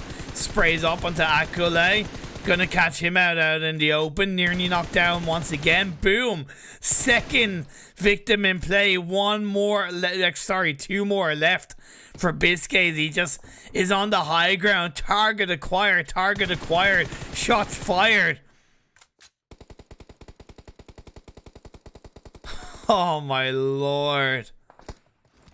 Trash Game and Sly now left to their own devices, and they might just have to completely abandon this coastal line position as Pugnator just really outplayed them in that regard.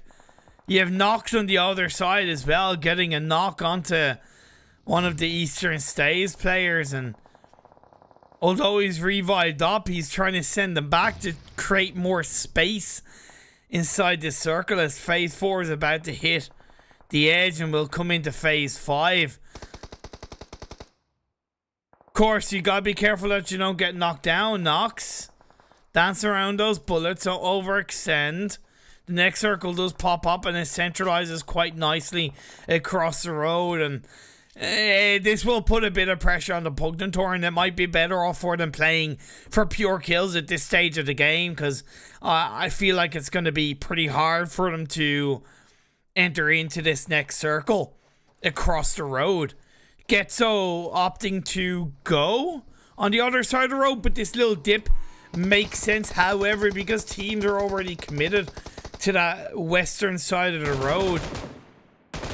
It's going to require them to really be proactive upon this position to make it work. And they are starting to do that as Sly gets taken out. Trash Game is eliminated and Vanquish are out of here.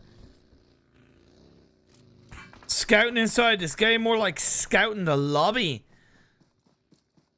for Vanquish. The Destroyer's knocked down for Getso. Biscay is going to be knocked in return. Great play by Sexy to keep the pressure on. They said they needed to be proactive, and that's exactly what they're doing to hold on to the western side of the circle in their favor. It's just them and Pugnator, really, to be fair. I don't get why Zodox rotated to the exact same position that Biscay got knocked down in and taking a massive risk with that one, and Nox is somewhat out in the open. He needs to blow out that vehicle and try and huddle down beside that tree to create a little bit of space. Nice nades being thrown out to keep the pressure on. Sees him behind the tree. Nox has absolutely nowhere to run, nowhere to hide. The revive did get pulled out. Sorry, did not on the Biscay. And when Nox knocked down, that leaves Calais and Zodax left up for their side. Zodax can do nothing. Calais gets knocked down. Now Zodax has to hope that he can continue to weather the storm that Getso are spreading in their area, but it seems like Getso want to come to them. They want to be the ones to kick up the storm, send a hurricane in their direction. The volatility of their thunder and lightning rolls. And it's going to strike as a nade is going to be thrown out in the direction of Zodox. Doesn't connect, another one being cooked up. He knows with all the smokes around that area. He chokes up one that's going to connect. And Molly as well should be able to get the job done. That one has got to seal the deal. No way is Zodox still alive. No way is Zodox still alive. He hasn't been spotted out. Able to pull off a first AK. FPP mode for Beast. Sprays, pre-fires a bomb board. But that is going to be Zodox getting a knock. Not before one of his teammates. Sorry, one of Getso's teammates was knocked down to confirm. Still a great job by Getso. To be fair, to be proactive and protect their land on the western side of the circle. 6 kills they've been rewarded with as we're down to our final 3 teams. UDR Killers, KLASH, and Getso. I also noticed that Getso sent Rapido in across the road into the circle quite nicely to hold on to the anchor point. But the thing is, can the rest of the team join up suit? It's going to be the case as Rapido is doing a great job of being proactive and trying to push back UDR Killers. You do seem to be a little bit more focused on KLASH, to be fair, as it feels like they're more in with the leveling of pathing, or the level of pathing, should I say, than Getso. But the circle shifts in favor of Getso. Seems like it's going to be a Getso chicken dinner unless KLASH and or UDR has something to say about it. The good thing for KLASH is that they can kind of wrap around, despite it being out in the open. They can wrap around towards that northeastern edge of the circle and try and at least push in. They've only got 40 seconds to do so before the blue zone is going to hit their backs. Sandro Sebi with the army of vehicles creating that wall. They're going to be slowed down upon their movement into this circle. As I said, the wraparound from KLASH, it's going to be tricky because as they enter that flat terrain that is closer to the edge of the circle, they are going to be more heavily exposed to Getso. That's why the nades are being thrown out. It's not stopping them focusing on UDR as Acer gets a pat the headshot, bolt a knock onto Sebi. But they still have to continue to focus on moving into this phase 7 circle. Beautiful that I got to witness that one, my friends. Nano to Trays, and that's the thing. UDR are just really not slowing down, to be fair. Credit to them. Acer's gonna hit the back, and that's why you just don't leave it too late to play towards a circle. He's gonna get knocked down, but on towards the edge. Shadow in, making it work, but he's gonna get exposed. The smokes disperse, and the last player of UDR goes out, and it is gonna be a clean executed chicken dinner for Getso Esports. Fantastic chicken dinner for them. Played on the west quite nicely.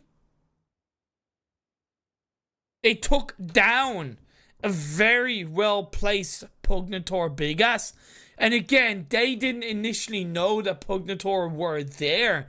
But the second they whiffed upon that rotation to the western side of the road, that teams were already there. They had to become proactive, and it's exactly what they were. They were massively proactive on that western side of the road. And I wasn't sure about that rotation, but that dip allowed them to stay protected for the most part against the teams on the eastern side of the road, while still focusing and being aggressive for the teams on the west. 8 kills for them. UDR in second with 5 kills. Clash in third with 7, 8, 9 kills. Very impressive Shadowman. I think he is a pretty good player, to say the least. Improved a lot over the last couple of months, and credit where it's due inside this Clash roster is somewhat shining, to say the least. Pugnator Big Ass in fourth with 7 kills for them. Really great play by Biscay. No doubt that Biscay, honestly one of the most underrated players in Europe right now.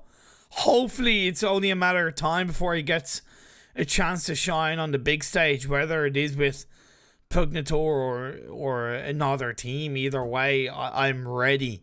I'm ready for him to have the big lights in front of him, so to speak. Elite United team in 5th place with 4 kills. Rice Gang in 6th with 0 kills.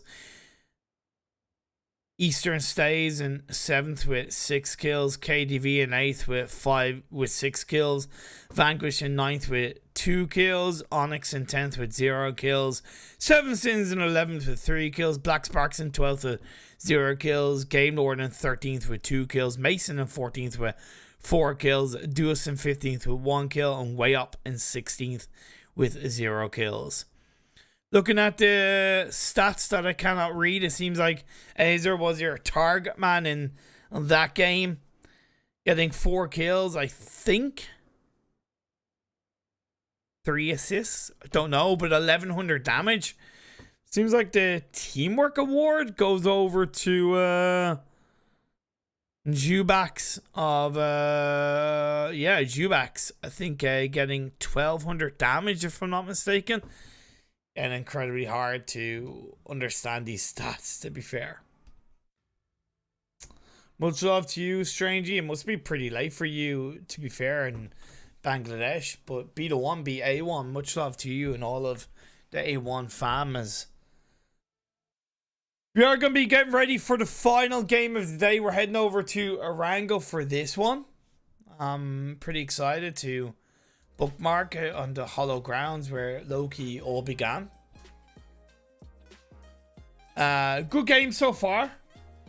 Some interesting plays and some questionable engagements and positionings, to be fair, for a few teams. But again, these are scrims, and it's a time to practice and build synergy in that regard.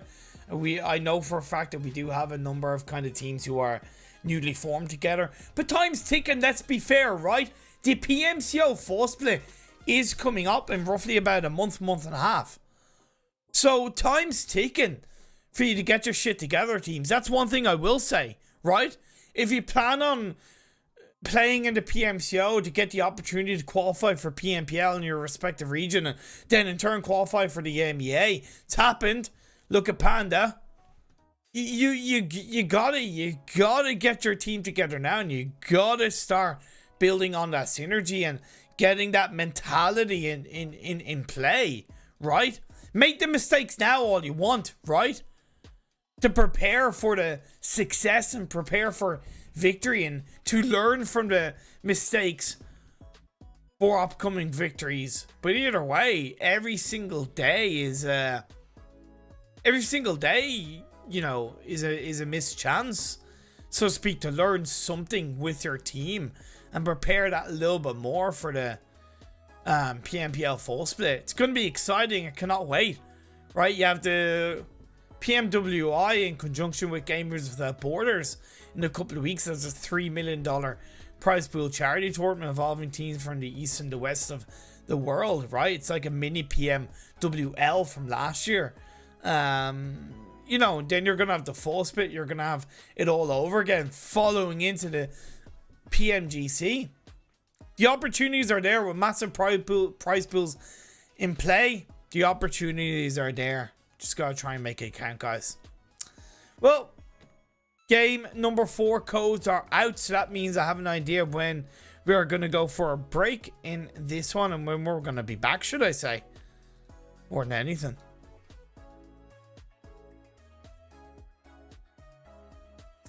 Very, very exciting as we get ready to head into game number 4, the hollow grounds of Erangel, for this final one of the day. Do I have the right scenes?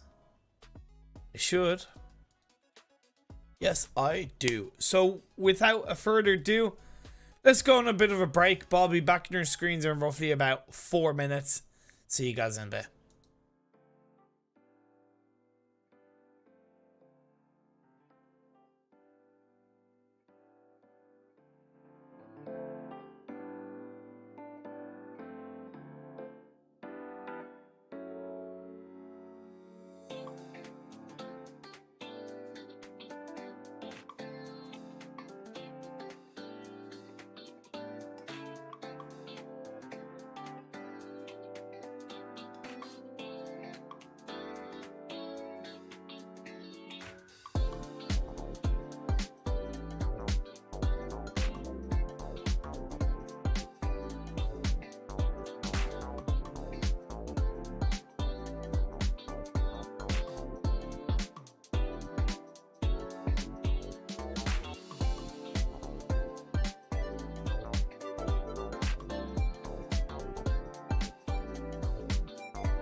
welcome back, ladies and gentlemen. We are heading into the final game of the day here in the lovely SIMURGA Scrims. We've had a decent bit of action, some good chicken dinner winners, and we're going to be ending on the wonderful map of Erangel for the final game of the day. Dennis, how are you doing? Kapahala is your student? Well, I feel like the students become the master, my friend. Maybe you need to play the ump for the whole game and see how you get on.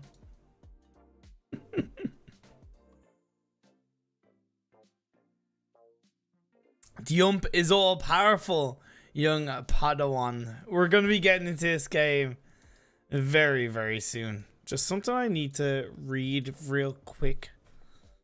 Yeah.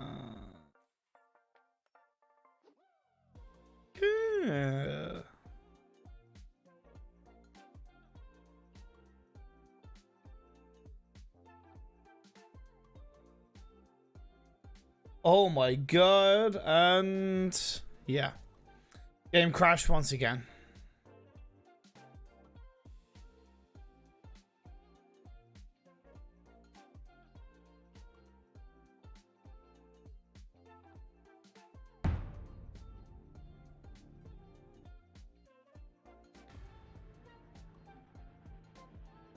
Okay. Sorry about this. Should be getting into this game very, very soon. We'll see. Bingo. Boom. We're getting into the game. Okay, happy days. Turn the music down. And job done. Okay. Erangel, good start with the plane path, to say the least. Going from the west over to the east. The tiny bit south, but for the most part, like, it's a little bit diagonal. Obviously trickier, but accessible to get to George Paul if you want to go there. I don't know if Gamelord are going to go to Yasnaya or George Paul, to be fair. They do have a tendency to go to North George sometimes in the past. But I think they'd be more comfortable and confident getting to Yasnaya because it's obviously a little bit quicker.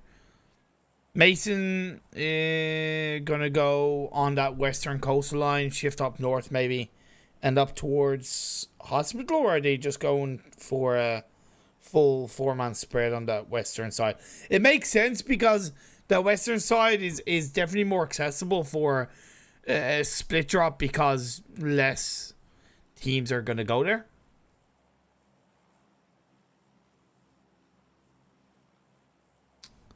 Deus going for kind of a ruins area drop. Onyx going to Ferry Pier, Seven Sins, heading towards Military Island, it seems. No UDR Killers going to Pachinki. KDV are going there along with Way Up. So I think UDR might just go to schools. That's good adaptability. I don't know why Way Up are going to Pachinki. Don't know if it's their actual drop spot, to be fair. I don't even know what's going on with the spectator mode either. GG, well played.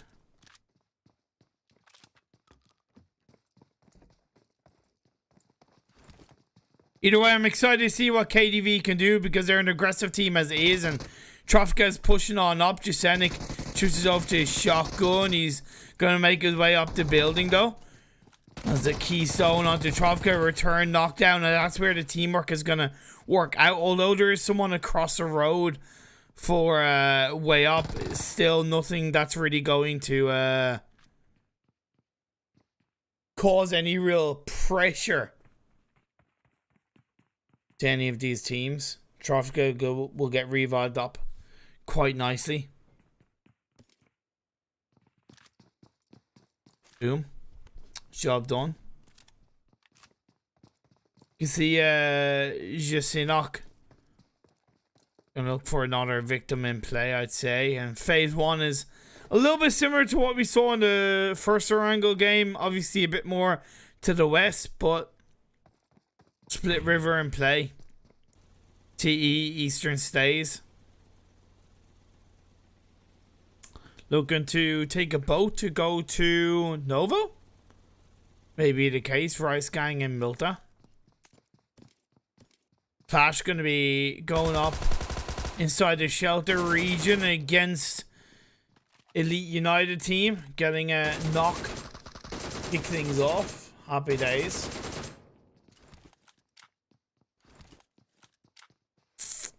Now, where is the rest of Elite United team? You can see Bears inside there. MZ is trying to heal up in time, but he's not going to have the wherewithal to survive that one. And it is going to be at least a bit of revenge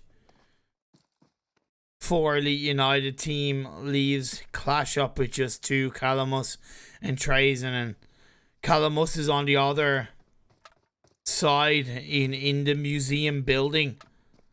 Nowhere near Trazen, so Trazen's going to have to kind of hunker down on his own, and hopefully he can cause a little bit of an upset, so to speak. Spread by Getso in towards the Kameshi area. Like I said, like I thought, Gamelord going to go to Yasnaya. Vanquish and Rozhawk. They could look to stay there, or what I would recommend, to be fair, is go to the compound that's just across the road from Watertown. And then have 3 people there and 1 people in the Q building across from ruins. It'd be such a great way of controlling this circle. Switching our attention back over to the fight in Pachinki between Way Up and KDV. We saw earlier a keystone of Way Up getting knocked and confirmed by a pushing 3-man team of KDV quite nicely around this whole chinky area. But since then, KDV haven't really looked to kind of push on towards Way Up.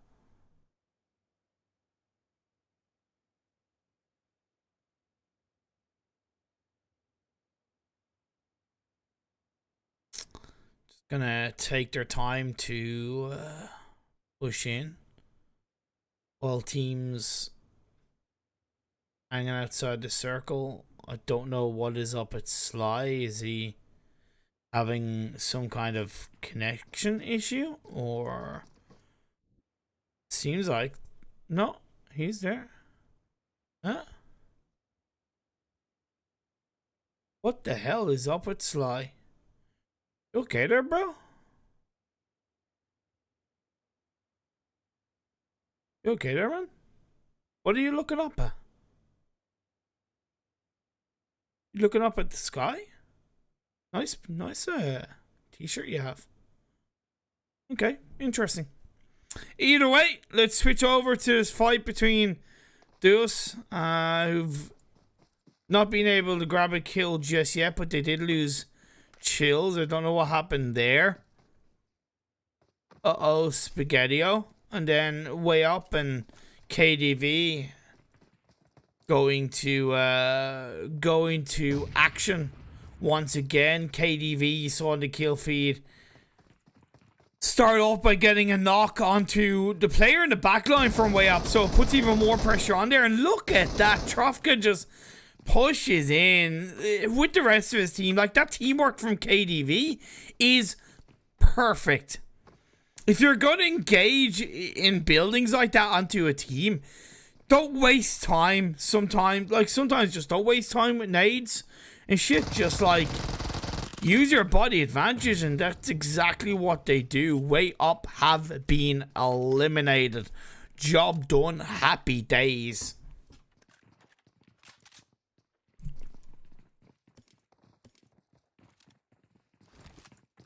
Easy as it comes for KDV. Now UDR, who opted to not drop in Pachinki because 2 teams were already there, so they went a little bit north towards school, and now they're rotating in towards a nicely central circled position in between ruins and the Everest terrain. Gonna take a couple of shots on the Mason, who are on top of Everest in a nice spread. Now, I really like that cheeky movement from Pocus. I don't get why he went there and then went back. Maybe he's trying to create a bit of a bait. I don't know. But I initially liked the idea of him going across the north. Hello, Cisco. What's up to you? What's up with you? Much love, my friend. Must be pretty late for you in Bangladesh. Joy Bangladesh, all the same. Yeah, interesting. But Gamelord gonna be opting to stick on that kind of eastern edge of the circle. Elite United team going up against a Black Sparks, who are down to 2. Nubar and Luffy knocked down. X-Tiers and Blend left up.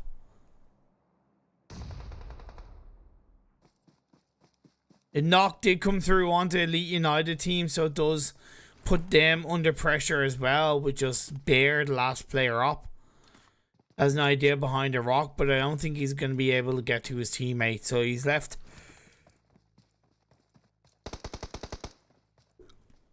on his own as Blend confirms that kill, leaving Bear on his own. Blue zone is closing in. It won't cause too much damage for the time being, as it's only phase 1, and keeping X-Tiers on that backline did pose its risks should that 1v1 have been laid out without him being able to support Belen. But I think Belen made the right call of not pushing it and allowing the bait to be played out, and the final kill came at the hands of X-Tiers onto Elite United team. Mason now, is that a kill, a knock onto Sebi of UDR? So that's very healthy. UDR playing as a 3-man team. And phase 2 shifts very heavily up north. Shooting range pretty much in the center of the circle for the time being. Bit of water and play on that northern side of the circle will allow the likes of Getso to play on that coastline in their rotation. They could stay there as well, to be fair. Deus responding quite nicely as well. You have Mason just disengaging very quickly away from Everest because they recognize it's just not a good place to be. Thank you, Arga. 5. I hope you have a great day, night, evening, wherever you are. Thank you very much. That means a lot. Where am I from? I am from Ireland. Sayef. Where are you from, my friend? And hope you're well. Thank you for tuning in. This is the final game of these lovely SIMURGA Scrims. Deus going quite deep into this circle. Maybe not being fully aware of who or what is around them. 46 players, 14 teams.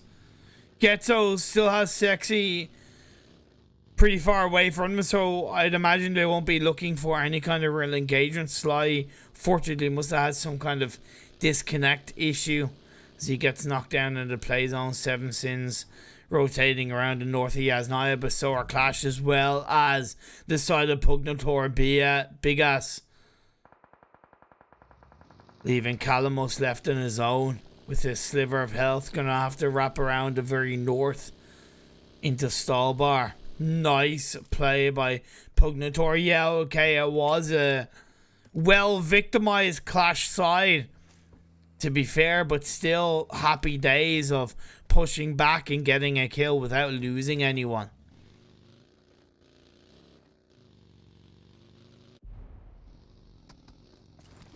Mason trying to capitalize on teams rotating somewhat pretty late, as old Daddy has to make a desperate move into the water, into the river, and luckily for him, the rest of his team are there to kind of provide that backup support. Susie gets tickled by the shots being laid out by Trofka, so well played by KDV to at least respond in that manner as a team. Sprays up on top of the hill, doesn't connect all those shots, but at least will push him back down. I don't like the rotation from KDV and how they pulled that off. They should have could have easily have gone on towards that north George Paul Bridge, it was just too late to pull that off. But when you're talking about reacting, they reacted extremely well. UDR position themselves onto that cube compound. Gonna be able to get a couple of shots off onto Team Onyx, probably, as well as maybe Mason. Master with a beautiful nade gets a kill onto Sanhok. Easily probably the most dangerous player from KDV. The hard-hitting fragger has been taken out for KDV. You'll see it's Trofka and Kasich left to their own devices.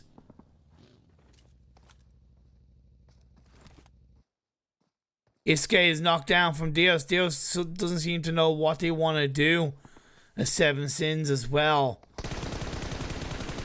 Rocking by, sticking on the coastline, gonna push back one of the Deus players. Lots of noise being made all the while. Getso, should I say, are just kind of waiting, biding their time, getting information, not making too much noise. They have the comfort of the compounds, which in theory means they can make more noise, but I respect the fact that they're not. They're gonna wait. I'm watching for Northeast India. Wow, watch rate. Jesus, it must be pretty late for you, dude. Thank you so much, man. That means a lot, man. That genuinely means a lot. Hey, KDV. Oh, KDV up indeed. I'm giving you a few compliments, guys, but your rotation in this game was a little bit poor. Other than that, I really love how aggressive you guys are in these games. Much love to you, KDV. Whoever's controlling the account. Thank you very much for popping in. Next circle pops up. It shifts down south. Still centralized around that shooting range hill, to be fair. Rice Gang have a lovely compound. Lovely compound. And I even like the fact that Harpy, you know, as well as one of the other players are outside the compound. Because I think, you know, trying to, like, basically rely on the compound can be your own undoing. I would still like to see one player maybe spread out a little bit. As we do see teams coming in, maybe they feel more comfortable of committing to holding that building inside that building. The thing is, though, Gamelord, Black Sparks, they're around them. And a bit of a cheeky distraction from Black Sparks could allow Rice Gang to grab a kill or two, or either way, give them time to continue to defend their compound inside this final game of the day.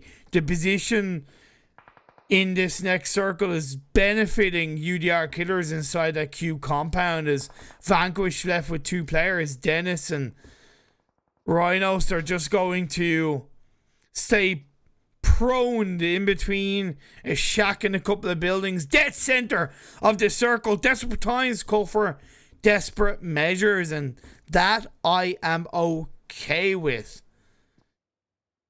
It just makes sense when you're talking about, you know, trying to eke out and squeeze as many placement points as you can when you're down to 2 players. Best way to go about it.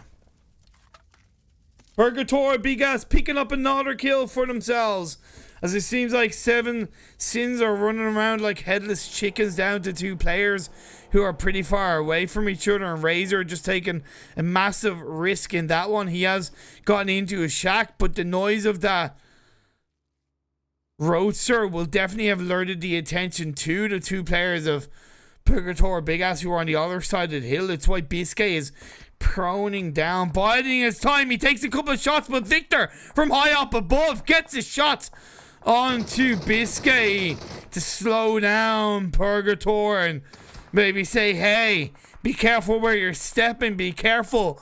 This is my property, this is my land. Don't take the bait and switch. Simple's my personal hype man in chat, the OP legend himself. With Getso up on the northern edge of the circle, Rice Gang still waiting it out. The last player clash, Calamos going in a 1v1 against X-Tiers, the Black Sparks. Nice nade being thrown up by Calamos. It's on the side of the hill. It's inside the circle, which is positive. Phase 3 is closing in, moving into phase 4. Oh, be careful, Calamos. Continue to wrap around as he prones down. They got to know where each other are roughly, or at least that they are there. I know Calamos knows that he's there, but unfortunately a third party from the other side takes down Calamos as Purgator. Big ass to find that one. The revive came out onto Biscay. The push comes in. Gamelord went into the shack. I don't know why. And now on towards the outside. Cash is going to have to deal with a low ball. And they being cooked up by Bisque one by one. But inside, they go in for it.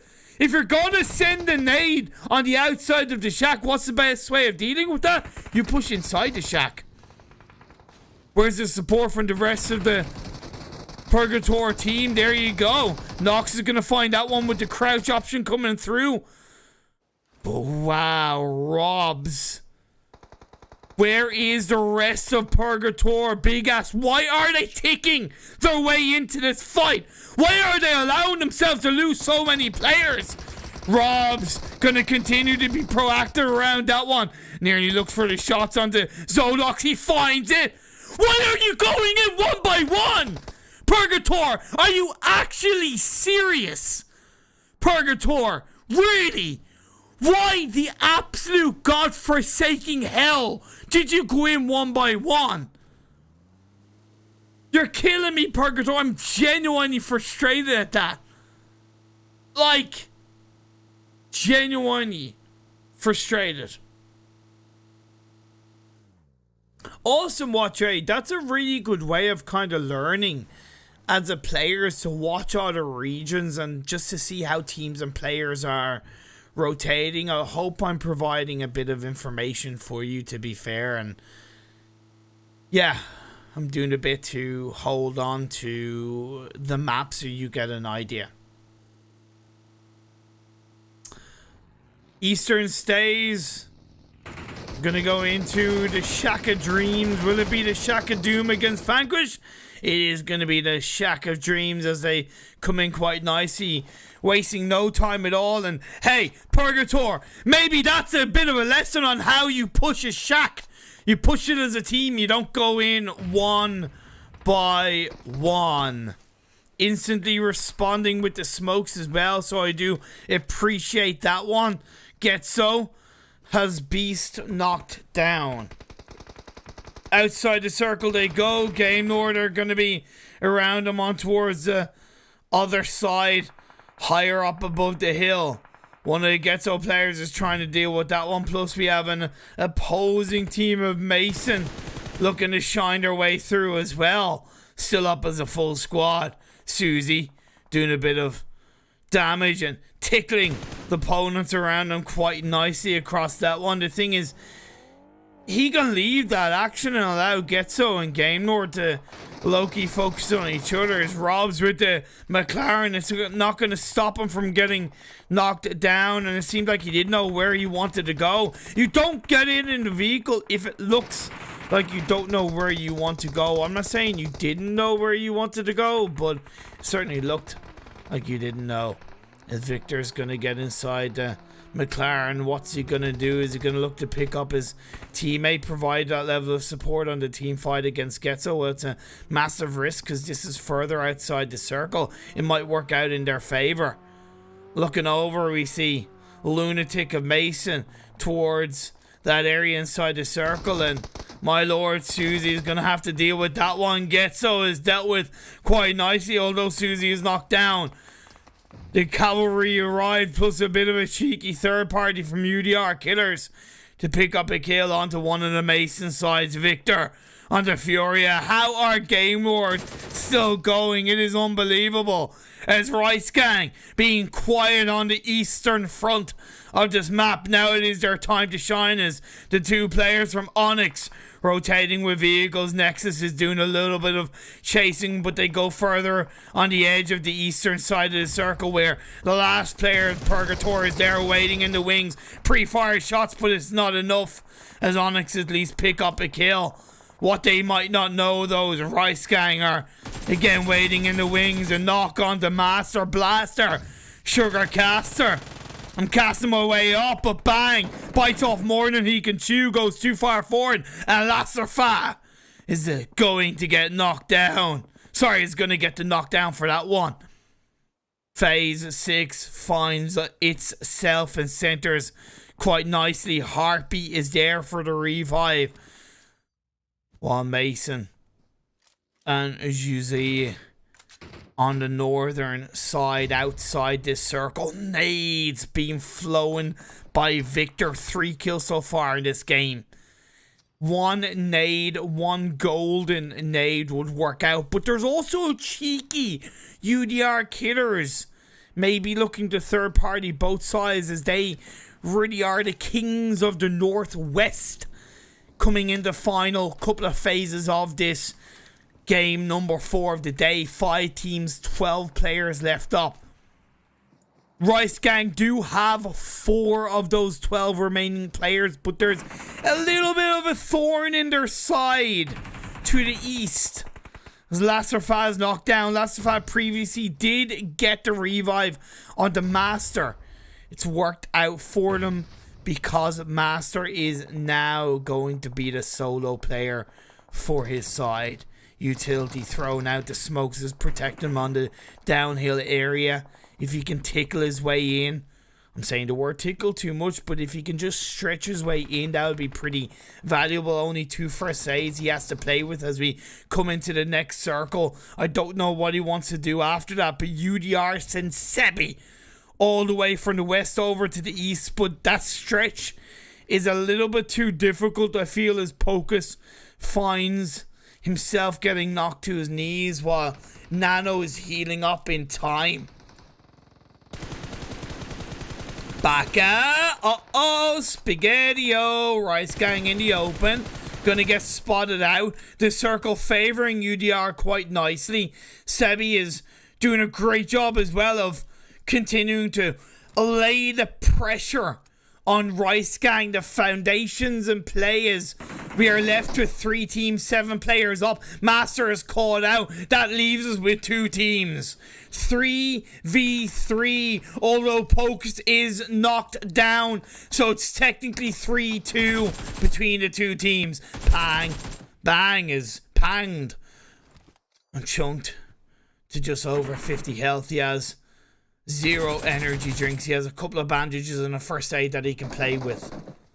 Looking at Harpy, switching it over. Only bandages on his side, but he has a couple of energy drinks. And Nexus a little bit more in the high ground north. Oh, no way. The timing of that nade didn't work out. Bang is knocked down as well. Harpy gonna play inside the blue. Looks for the shots. Tries to tickle down. Pre-fire shots. Nearly gets it, but UDR Killers with the chicken dinner in the final game of the day. Boo shakalaka. UDR proactive in the end. 5 kills only, but as a trio, showing that it can be done in scrims.